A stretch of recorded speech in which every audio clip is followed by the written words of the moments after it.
Hello, everyone. Our apologies for our delay. We had a few technical problems. Thank you very much for joining us on our fifth webinar on constitutionalism, trade, social justice, sustainability in the Americas, lessons from the 2020 global pandemic. Thank you to everyone who has participated in this webinar series, which has gathered more than 150 participants from around the world. I am Elizabeth Trujillo, Professor of Law at the University of Houston Law Center and the founding director of this new initiative called Global Law and Policy for the Americas. I'm really excited about today's webinar. It is on the impact of COVID-19 and Latin America and the impact on the inter-American system of human rights. And our keynote speaker with Pablo is Paulo Saledra, Secretary of the Inter-American Court of Human Rights, and discussant Amaya Ubeda Torres of the Council of Europe. Professor Jorge Conteze of the Rutgers University School of Law and co-chair of the ASO Latin American Interest Group will be moderating. And I'm here with my collaborator, Professor Sabrina Ragone from the University of Bologna and the Center for Latin American Studies.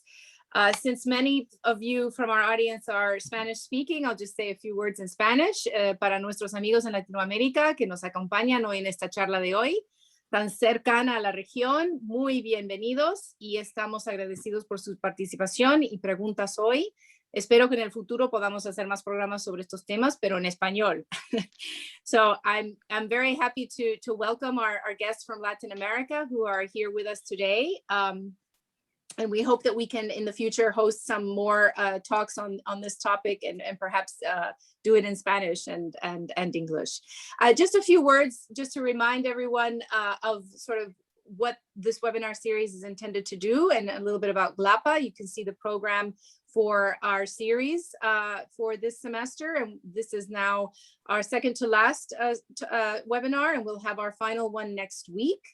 GLAPA is an initiative that provides a platform to examine issues of international and global law from the perspective of its intersection with local policy and governance. This webinar series reflects this purpose and allowing us to learn from this important historical moment of COVID-19 so that we may formulate better legal frameworks in various areas where the pandemic has impacted society.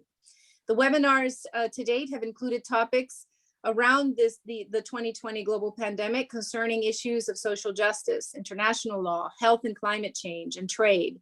Expert speakers have raised lessons that we have learned from the COVID-19 pandemic in various fields, such as the need for equitable access to healthcare and vaccines, the best ways in which to enhance this access, including the role of trade and legal frameworks, both internationally and domestically, the need for reconfiguring economic strategies to provide wider access that better comports with climate and technological needs for the future, and reimagining institutional competencies, both on the local and global playing fields to better manage global emergencies moving forward.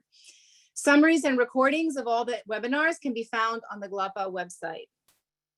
So I want to just say a few words about our moderator today. I will introduce him and then he will proceed to lead us in the discussion today. Professor Jorge Conteze is an associate professor of law and scholar of international human rights and comparative constitutional law at Rutgers University School of Law. His research has focused on the judicialization of international law and on the intersection between Latin American constitutional actors and international human rights regimes. He is widely published in leading international law journals. Prior to joining Rutgers faculty, he served as a board member for Chile's National Human Rights Institute. He is also the co-chair of the American Society of International Law Latin America group, for which I am very grateful for their co-sponsorship for this webinar series. I also want to thank my co-organizer, Sabrina Ragone, who is here with us today as well, for her assistance in this series, and also for the co-sponsorship of the University of Bologna Center for Latin American Studies. So with no further ado, I will pass the baton to Jorge. Thank you very much. Thank you, Elizabeth, and thank you to Sabrina for organizing this series of different events that we've been discussing throughout these past months. So I'll be quick and I will introduce our two speakers today. We will start with a presentation by Paulo Saledra. As Elizabeth said, he's the secretary at the Inter-American Court of Human Rights in San Jose, Costa Rica. He has previously been staff attorney at the Inter-American Commission on Human Rights in Washington, DC. And back in the day, he was a staff attorney for the National Corporation on Reparation and Reconciliation of Chile, which investigated human rights violations occurred during the Pinochet dictatorship.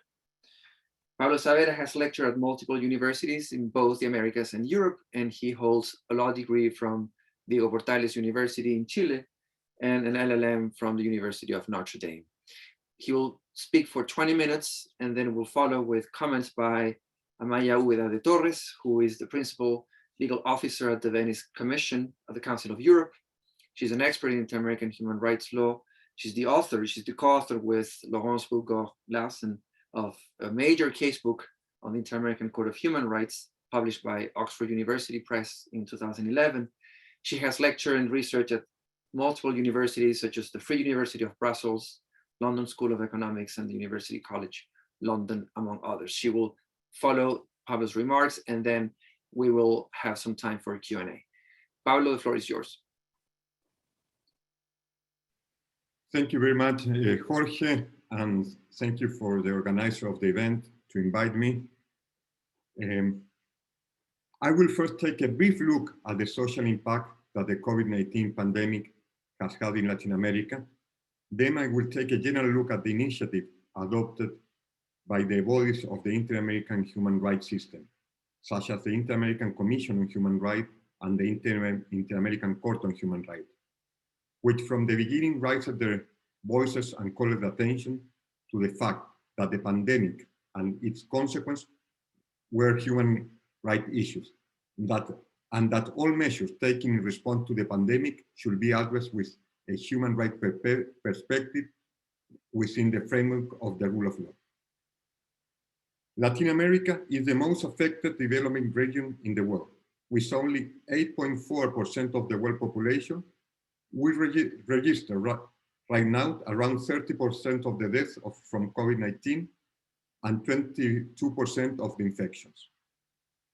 In its last report of the Social Panorama of Latin America, the United Nations Economic Commission for Latin America and the Caribbean, CEPAL, illustrated that the COVID-19 pandemic burst into an economic, social, and political setting that was already complex, with low growth, increase of poverty, growing social tension, high level of unreliability, and a lack of social protection.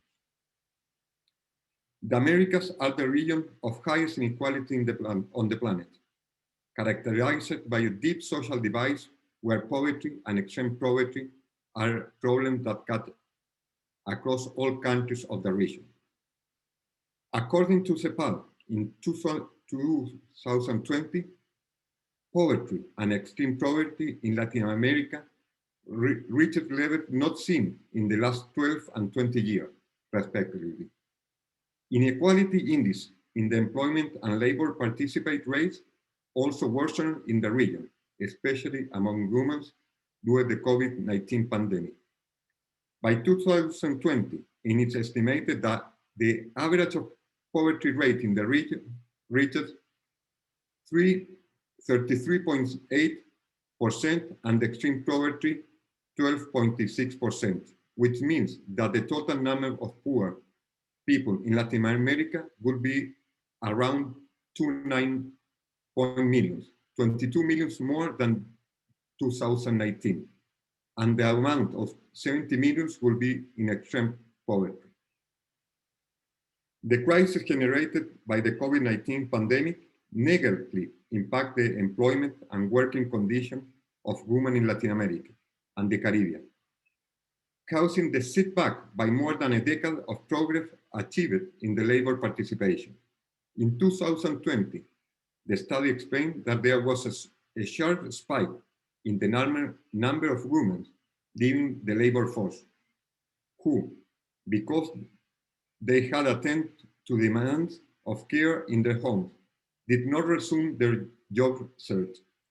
Estimated that around 118 million Latin American women will be in a situation of poverty, 23 million more than in 2019.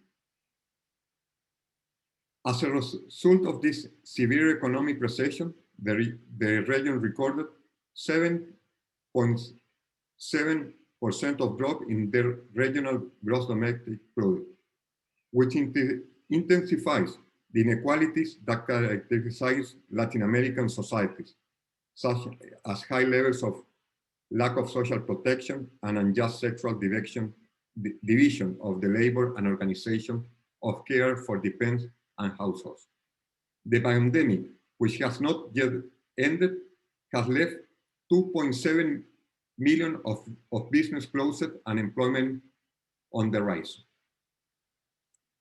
All of this prevent or make it difficult for millions of people to take the basic measures to prevent the disease, mainly when it affects people who are in a particularly vulnerable situation. For example, the gaps in internet access were a trigger of inequality for his population, because millions of children could not even access digital education platforms and programs, which excluded many children from school. The region is also characterized by high rate of generalized violence, and particularly violence based on genders, race, or ethnicity, and by persistent corruption and impunity.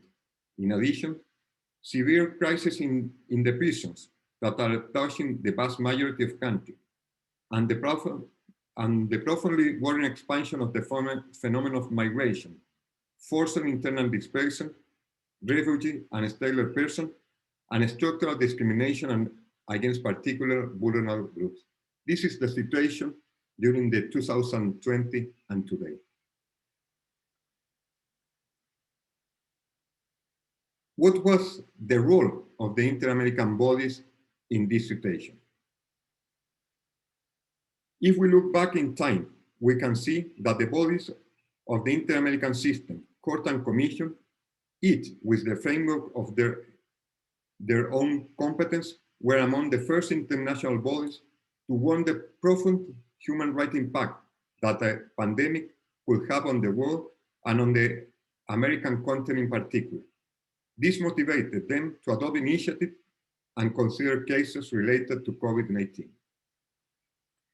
The Inter-American Commission on Human Rights installed in March of 2020 its Rapid and Integrated Response Coordination Unit, called SACROI, to the crisis in relation to COVID-19 pandemic. The Commission seeks timely to respond to the human rights situation in the context of COVID-19 pandemic. The SACROI will be in charge of closely monitoring the human rights situation in the context of COVID-19 pandemic through the gathering of evidence of its impact, monitor response attention, and actions taken by the state of the region, identify urgent cases with the system of repetition and cases of precautionary measures to provide timely attention, among other actions.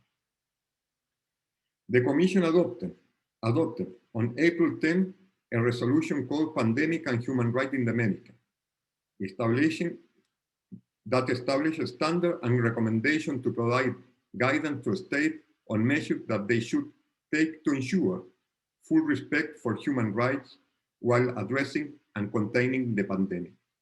On July 27, the Commission adopted the resolution called Human Rights Persons with COVID-19.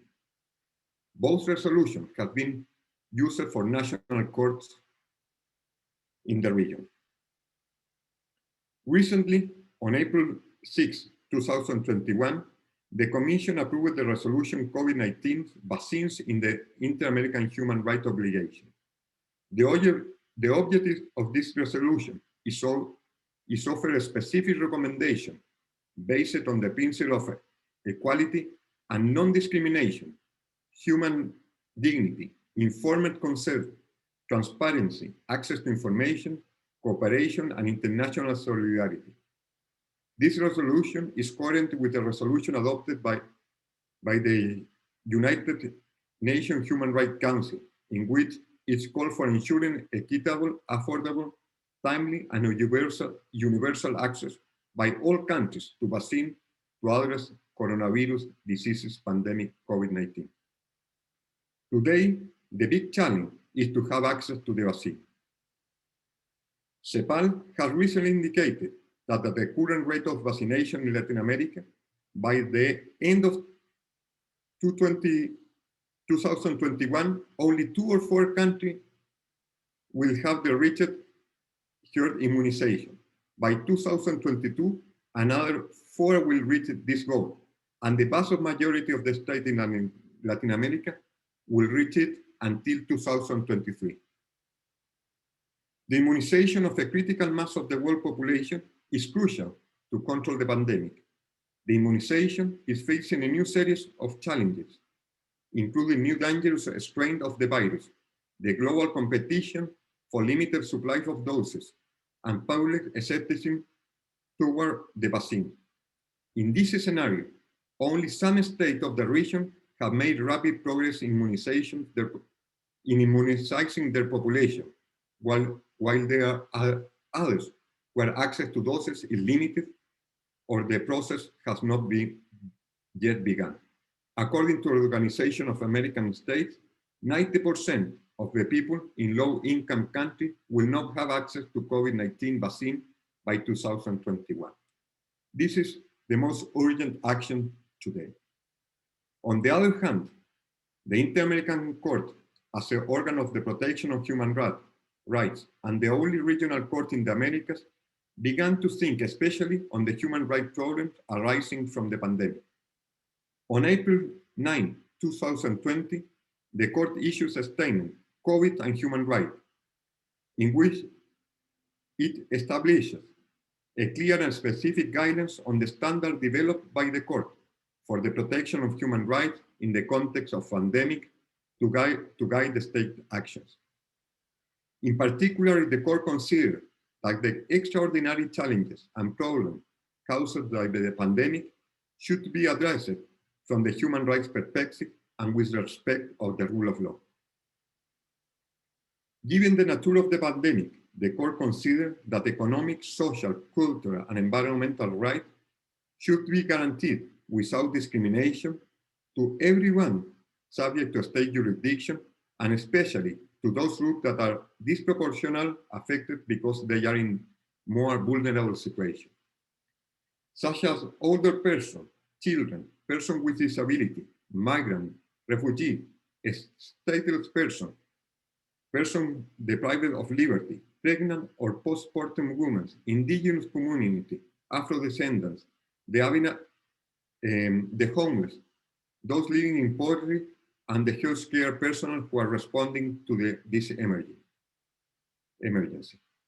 Based on its case law on the right to health, the court considered that it should be ensured, particularly during the pandemic, respecting human dignity and fundamental bioethical principles, as well in accordance with the Inter-American standard of the availability, accessibility, acceptability, and equality of health care as appropriate for the specific circumstance of COVID-19.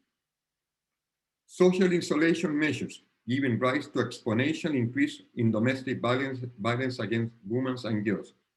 Therefore, in the statement, the court called the state to respect their obligation of strict due diligence in relation to the right of women to live a life free of violence, and the need of the state to make all necessary steps to prevent cases of gender-based and sexual violence, to establish a safe mechanism for direct and immediate complaint and enhanced care of the victim.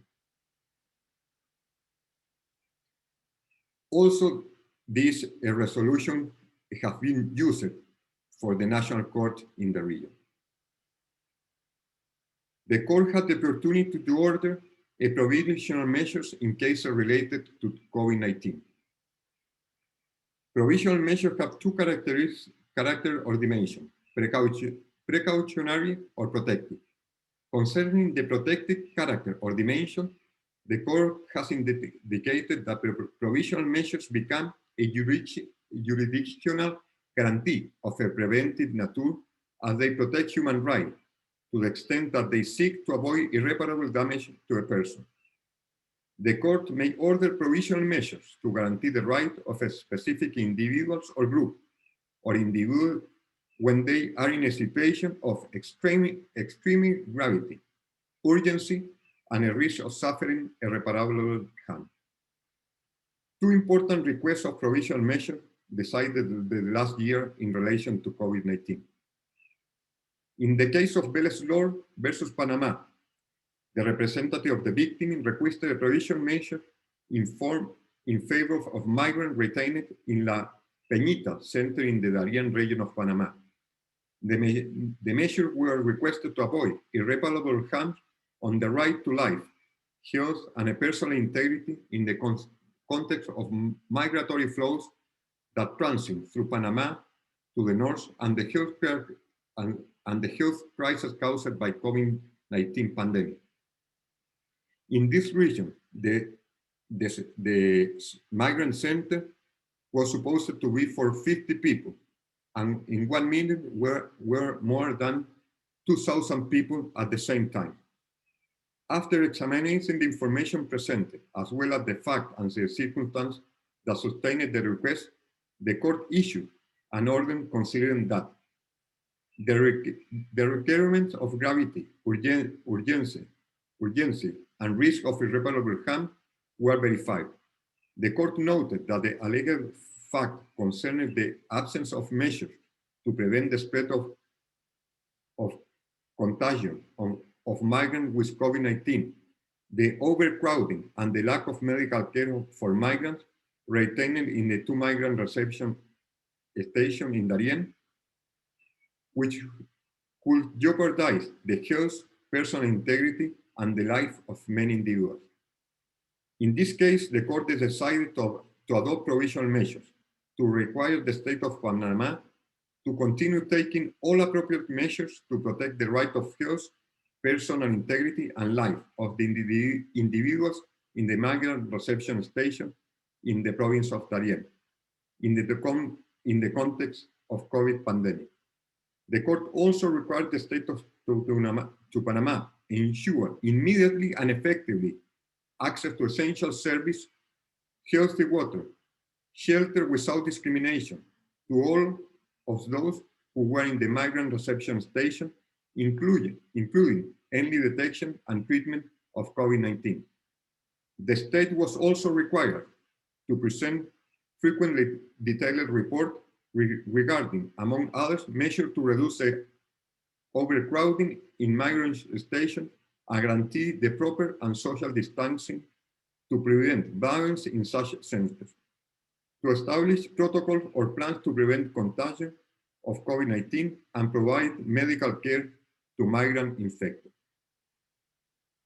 As for other example, in the case of Miguel Castro prison in Peru, the representative of the victim represented a request to provisional measures to protect the right to health, personal integrity, and life for 5 victims of this case who were deprived of liberty in 3 prisons in Peru.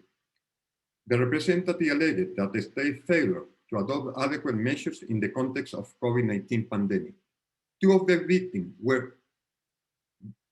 victims for whom the provisional measures were requested had been infected with COVID-19, and all of them indicated that they were suffering from symptoms compatible with the virus or unsafe condition or health risk factor that placed them in the situation of a special vulnerability to the pandemic as they were deprived of liberty in prisons.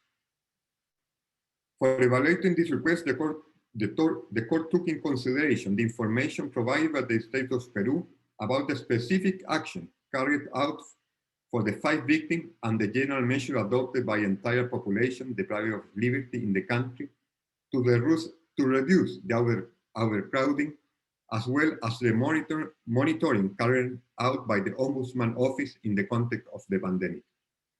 The tribunal also considered that the victims had access to effective remedies before the Peruvian court, by which the prison authorities were ordered to carry out the necessary tests and provide the corresponding medical care, which they have been receiving, and and that the state was going to continue providing such care.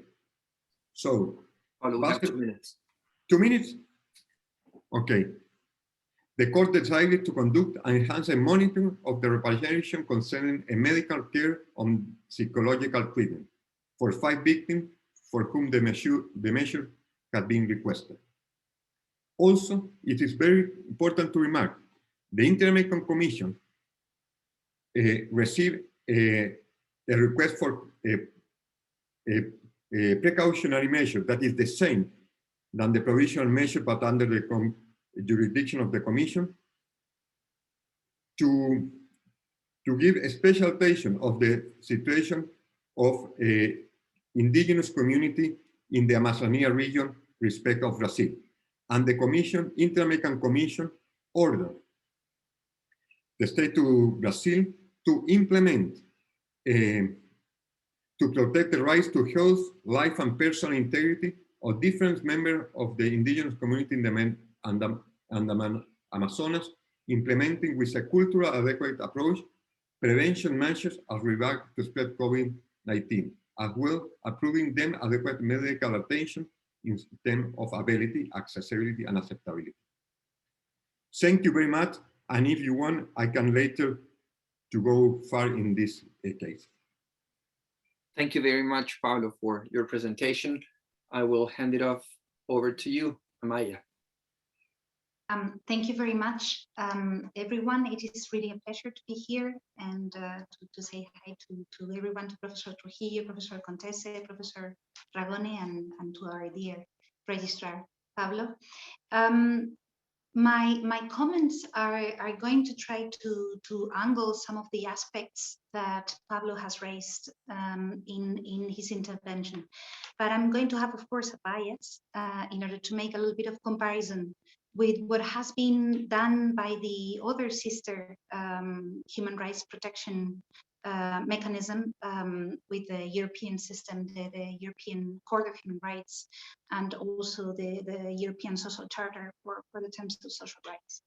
Okay, I think that it is not needed to comment on the general situation and how it is evolving, but I think that it's important to say that COVID is obviously a transversal problem, and it's the first time that we are facing under international human rights law the same challenge on this global challenge and how to reply to this global challenge, which is the same. So it has this transversal nature, which of course is testing what are the limits of the human rights that we want to protect at the international level, as was raised by Paulo. The consequences of what is going to entail in terms of after we have overcome the herd immunization aspect and the vaccines. So that is already a big problem, but what is happening next, it's even a bigger problem that sometimes it's unknown, it's an unknown territory, what is going to come after that in terms of economic recession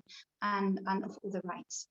In Europe, one of the aspects that I think it's quite relevant is that Pablo was referring about how this pandemic and its impact on the human rights protection has, it is not only for specific rights as such, we can of course discuss certain rights, but it also has an impact on rule of law in itself.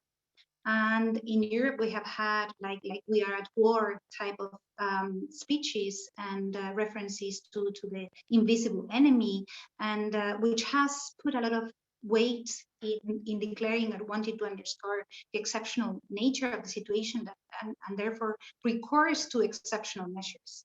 And I think that one of the biggest challenges here, it concerns this issue of rule of law and on the impact that the rule of law is going to have in the country.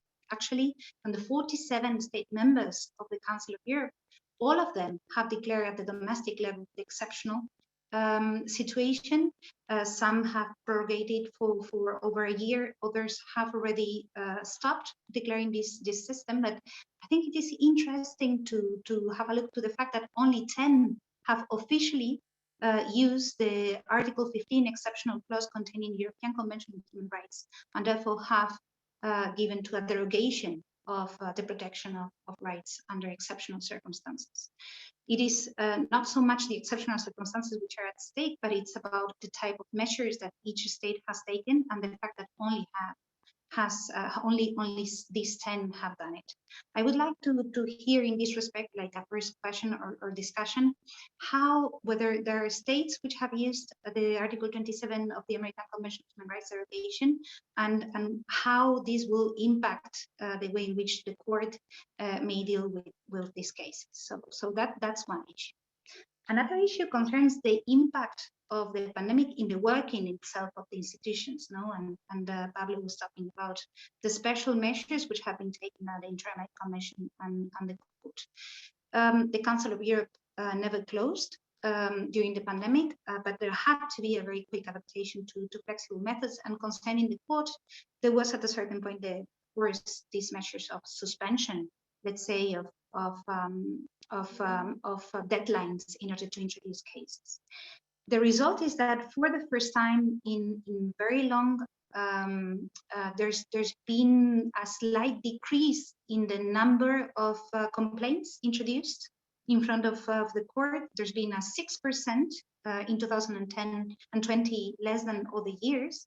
And even though the court has been continued session and having decisions, etc., there's been an increase again in the number of backlog of cases.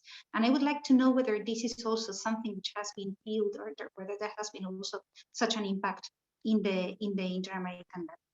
Of course, when we're talking about rights, and the main rights which have been affected by the derogations have been freedom of movement, freedom of peaceful demonstration, and then other type of challenges, we cannot, of course, forget the relationship of the COVID pandemic with the right to life, and then from the right to life with the right to health. And there has been, however, yet no specific cases which relate as such the right to health. Of course, we know that at the European system, the court does not make a direct applicability of social rights as it happens at the Inter-American level. But another point of action is how to tackle responsibility of the states in respect of the right to health. There is, of course, three basic aspects, right? One is obviously the aspect of non-discrimination. The other is to take all necessary emergency measures during the pandemic in order to spread the virus. But there is also this other aspect of the prevention and about foreseeability, not only the beginning of the pandemic, but with the successive waves that has been taken into account. So far, there has been not yet very specific cases which tackle directly the right to health, except one presented before the European Committee of Social Rights, which concerns the right to health and the measures which happened with the pandemic in relation to other rights which could be considered as the notion of enablers of rights. So there are some rights without which we cannot have the other rights, right? So this complaint, which has been introduced, it's a collective complaint, it's not an individual complaint, which concerns the evictions that continue to happen of vulnerable populations. In this case, it concerned Roma groups. It's against Belgium. And the fact that these evictions happened in a context of confinement, which then resulted in even more risk of not only not having access to the health which relates with COVID and separation which is needed, but then also to have a lodging, allowing, for example, access to education, including the online education systems that happen in many states. And this is one of the big issues which have been introduced and have opened up a discussion. I know that Pablo has referred to the impact on vulnerable groups, and I wonder whether there's been already certain indications concerning the special rapporteurships, for example, which exist at the level of the Inter-American Commission, and in respect, as you were saying, of the indigenous populations. How have exactly these been put in place, not only for Brazil or the Amazonia, but in general, in terms of these bridge rights or enabling rights, rights without which then the rest fall down, and that have been the direct result of the pandemic and that have existed in this type of situation. Right? Of course, another of the aspects which I think it's quite interesting and in which we have a lot to learn from the Inter-American system concerns the aspect of the interim measures or provisional measures or precautionary measures, right? In this respect, the European system is much less transparent because they do not publish the interim measures, the content of the interim measures which have been adopted. But I think that there's some data which are quite self-explanatory in this respect. And the one is that the European system has been pretty cautious with using the recourse to interim measures. And even though that's the case, in 2020, the total number of decisions on interim measures increased by 30% compared to 2019. So there were 2,000 instead of 1,500 interim measures decisions. And the court of all those requests granted measures for interim measures, or granted requests for interim measures in 253 cases. Doesn't seem much, but it's an increase in 2020 of 74% of granting cases compared to 2019. Most of those interim measures, it is not difficult to make a real statistic because this is not published, but most of these cases have related to what Pablo was referring concerning situations in detention centers and in prisons. And in this respect, one of the questions has been that, well, it is obvious that even though there's been a lot of requests given, there's been a lot of rejections concerning these. We have 1 more minute. Just to let you know. So in this respect, there is one of the other questions that I have concern how to then ensure alternative measures when we are considering this respect.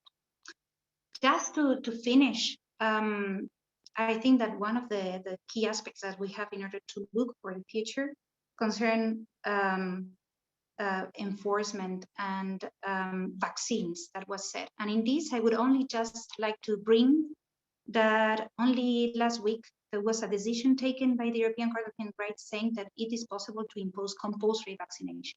It did not relate to COVID, relate to something else, but compulsory vaccination would be completely compatible with human rights standards. And I think that this can have strong impact on human rights. And it will be also interesting to hear what the Inter-American system and the vision that Pablo will have in this respect. Thank you very much. Thank you, Amaya. Pablo, I will give you 5 minutes to respond to some of Amaya's comments. And then let me just say, because of the technical problems we ran into at the beginning, we will extend our webinar 10 more minutes. So if you can stay with us for another 10 minutes, we would love for you to remain joined. And also feel free to use the Q&A function in the chat to ask questions, both in English, but also in Spanish. If you want to pose those questions, we'll make sure that the panelists address them. Pablo?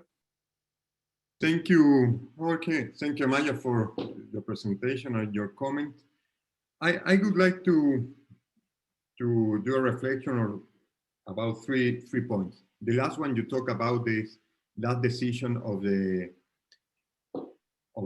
European Court of Human Rights about that the vaccines could be mandatory according with the margin of appreciation of each state. This is a difficult, it's not an easy question and problem, because in the other hand, if you read this resolution that the Inter-American Commission adopted recently about vaccines, one of the aspects that they talk is about the consent about to receive the vaccines. And this is a huge human rights problem. If somebody don't want to have a vaccine, for example, a kids, it is mandatory to have a vaccine if he or she wants to go to the school or no. And I think, at least in Latin America, this could be a big problem because it's a big group of persons that they don't like vaccines. But we can go deeply later if you want, because it's a big problem. The other question that you asked, how was the work of the court during the pandemic? We have been for more than a year working from our homes, but in reality, we do not have any kind of problem. We reduced the time that the case took at the court. We have public hearings as normally using this platform Zoom. For example, we did a advisory opinion hearings with more than 60 people from different parts of the world, and it was very good. And also we have the opportunity to decide cases during the last year. And the challenge in our case, because as you know, this is not a permanent court, that the judges are always here in San Jose, Costa Rica, in the headquarters of the court. How is going to be the future? I think, in my opinion, we should be in the future an hybrid court. At the beginning, you also said about the state of emergency. How was the problem about here in Latin America? First, one reflection. I think Latin America, or the Americas, not only Latin America, some jefes de Estado or presidents has been very responsible how they manage the COVID-19 situation. Very irresponsible. In the America, we have used a lot of the state of exceptions to cut some rights, but always under the supervision of the national courts. Also, we have using the military to be in charge of the security in some circumstances. I don't want to use, Jorge, more time because maybe it's going to have more time for the questions, but this is a very brief reflection about your presentation. Thank you very much. Thank you, Paulo. I have a couple of questions from Sabrina Ragone. I will read them out loud so you can address them. And if you have any other questions, feel free to write them down now. Sabrina asked, the political context is the domestic level is clearly influencing the response of individual states. For example, Bolsonaro and Donald Trump in the United States. Should international courts take such context into account? And if so, how? I would just like to add to that the specific example of Bolsonaro in Brazil. We have a big problem, not just in Latin America, in the whole world, when we are now starting to talk about potentially COVID-21. And Brazil is just one of those sources in which we may just have a whole new pandemic because of how out of control the situation, the sanitary crisis is. So connected to what Sabrina is asking, it would be very interesting to hear from you. What's the role that an international, a regional court can play in those contexts when we're facing major health crisis? And at the same time, if I could add to this, Sabrina has another question in which she says, what about the recent case law of the Inter-American Court about the direct applicability of social rights? Should we expect that it will be applied as well in the context of the pandemic emergency? So why don't we start with those two questions and give you time to address, and then I'll organize some of the other ones that are coming in. Thank you, Jorge, Sabrina, who did the question. Yes, as I said at the end, I think one of the big issues here in the Americas has been how some presidents have managed the COVID-19 situation, and in my point of view, very irresponsible. One case was United States with Donald Trump, And I think now we're suffering the situation how being managed in Brazil. But not only the two countries, other big countries also in the Americas have been managed very irresponsibly. We don't have jurisdiction over the United States, but if you see the case of the provisional measures, the precautionary measures ordered by the Commission, they took in account the situation of the deforestation of the Amazonia. The last year was the worst year of the deforestation in Amazonia, affecting indigenous communities. That means, in the other hand, that more people are in the areas of who live the indigenous, and they put them in a risk. The indigenous community in Brazil are in a risk right now as a consequence that they don't have any political about their situation about how to resolve the COVID-19 crisis. On the other hand, about the question of the social and economic rights, yes, I think in the future, I hope the court continue with the jurisdiction to using the economic, social, and environmental rights. And if you see the declaration of the court of the last year, it's not usual to the court to produce a declaration with some cases. But the court, at the beginning, the last year in April, when in the America was less than 100 people died and less than 7,000 people infected, the court said, this is going to be a huge problem in Latin America, and this is a huge problem on human rights. It's not only cutting some rights, it's going to be a long time on human rights, and we should give them how to deal with the social and economic right. And this is the reason why the court produced this resolution the last year. That is, I think for a court is unique to do a resolution or give a standards in this case.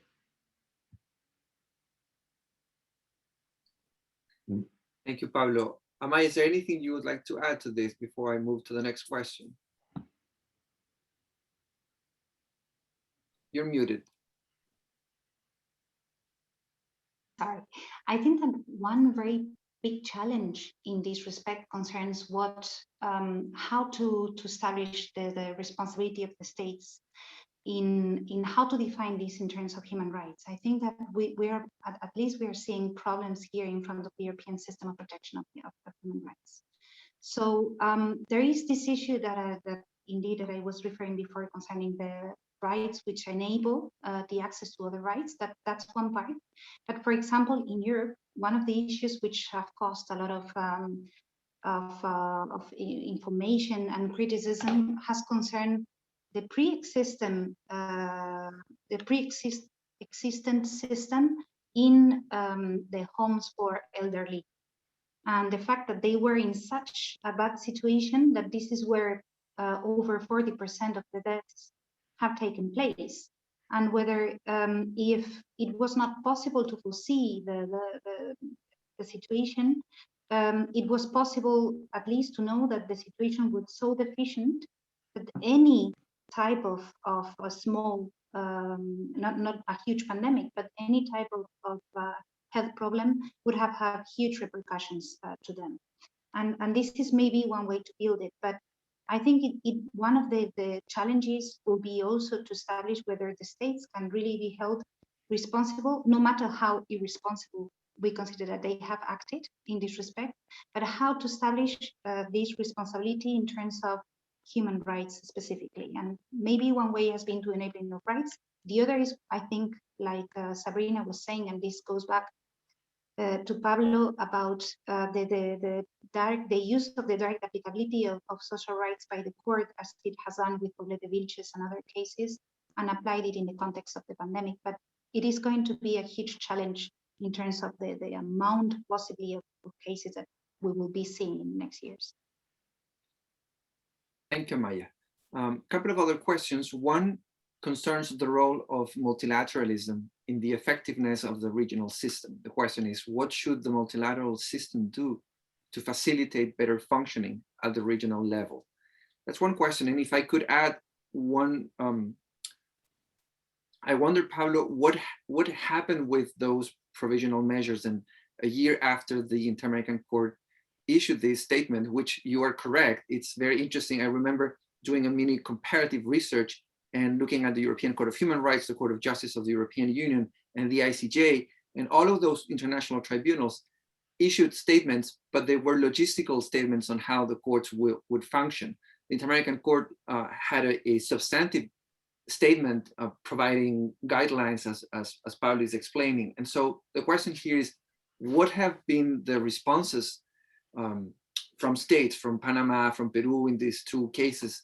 How have those provisional measures impacted the way those states are, for example, dealing with those particular situations? And then the question on the role of multilateralism, and if there's time, I will add, there's at least one more question in the chat. Thank you.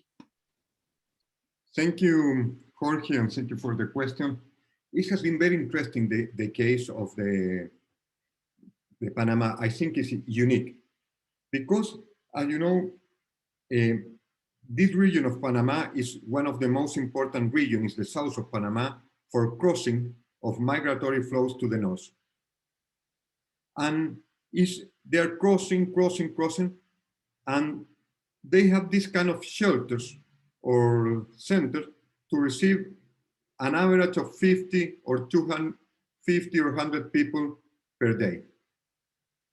But one moment to other, it was 2,000 people, 3,000 people in that situation in the centers without the possibility to continue their travel to United States or to the north.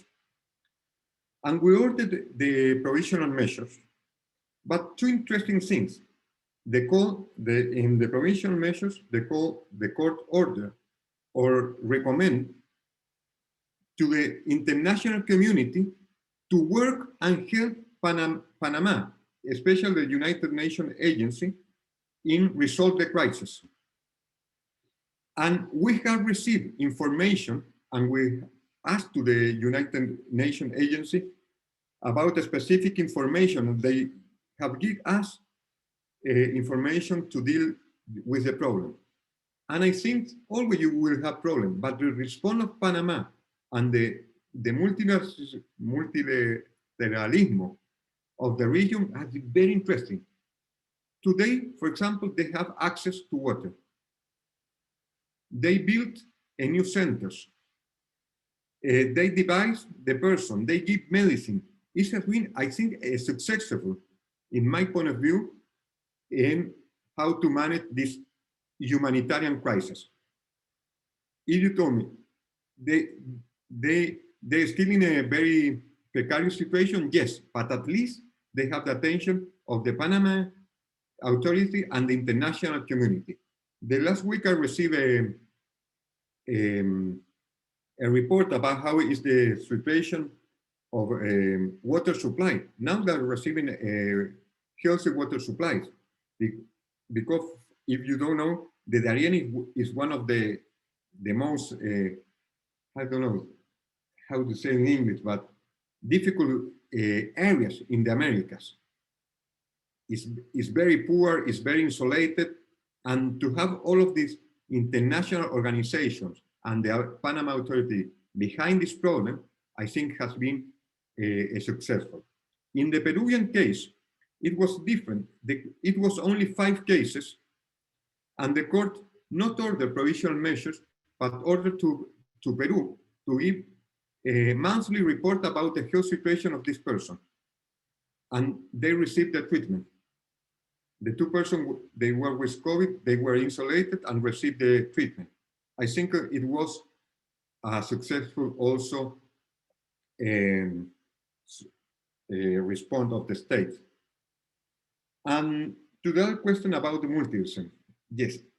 If you see the commission, the first commission resolution of the last year of April and the court resolution at that moment, both called this is a multilateral problem. And in a continent that was, as you know, it was very difficult because we were in some countries, they don't want the working of multilateralism. I think this is also, in other hand, a political problem for the OES. Not only is a problem for the organ of human rights bodies, like the Commission and the Court. In my point of view, this is a political problem. For example, countries like Brazil, now their political approach to the COVID affect all of the countries in the region. It's the biggest country in Latin America. And this is the reason why I think it's a political problem. And in the other hand, I think the access to vaccines is a multiple problem. And the big challenge and discussion right now is about the patent of the vaccine. If we should have international solidarity about if they are going to release the patent rights, especially to the poor country. This is the big question, and I think the multilateralism should work very closely and with creativity. Thank you, Paulo. Amaya, if you'd like to add something, we have exactly 2 minutes. So I'll give you some time to reflect, and then back to Elizabeth and Sabrina to give closing remarks. Thank you very much, Jorge. Maybe just about the issue of the vaccines, and I think that we all agree that this is what we are now. This is at the stage, is the fight for the vaccines.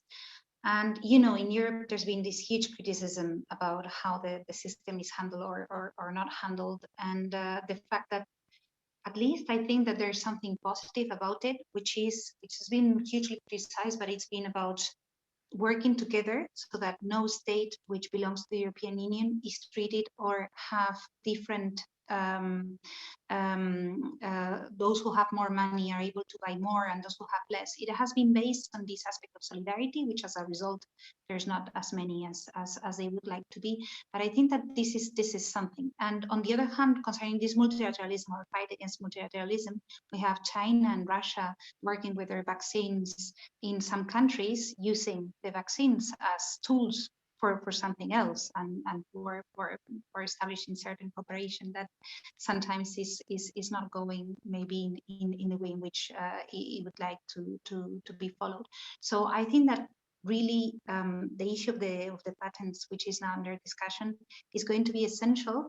But it is also, of course, needed that there is much more cooperation in this respect than what has happened so far. This is one of the issues missing. No, there's a little bit. There should be much more in order to achieve this in the short measure.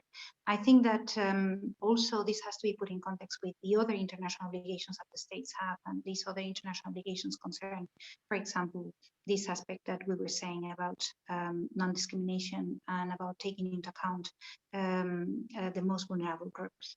I don't want to take all the time off. Thank you very much. It's been a pleasure. Thank you so much, Amaya.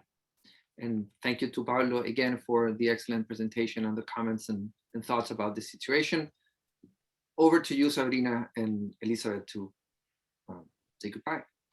Thanks a lot to both the speaker and the discussant. Thank you, Jorge, for being such an amazing chair. I think that this webinar has proven again that there is no way of discussing these topics without a mixture of different fields, without taking into account local, domestic, and international or supranational actors, which is what we try to do with this webinar series. I would like to invite you all to join us for the next webinar, which will take place next week in exactly 1 week, and will be this one concerning constitutionalism. As you can see, we will have as the main speaker, Professor Tom Ginsburg. I will be the discussant, and our moderator will be James Gatti from Loyola University. And Elizabeth will be the chair. I don't know if you wish to add anything.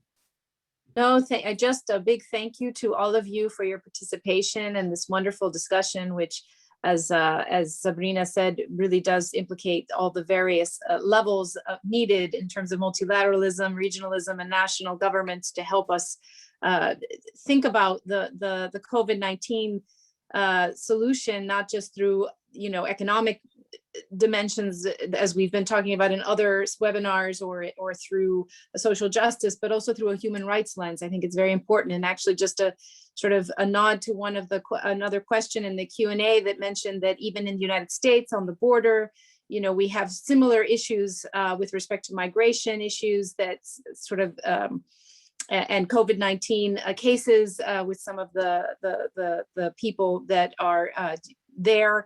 And so some of this discussion is very relevant also in terms of what's happening nationally, also within the United States. So thank you so much, everyone, for your participation. I look forward to continuing the conversation in other projects that we may have in the future. Thank you, Jorge, for your moderating.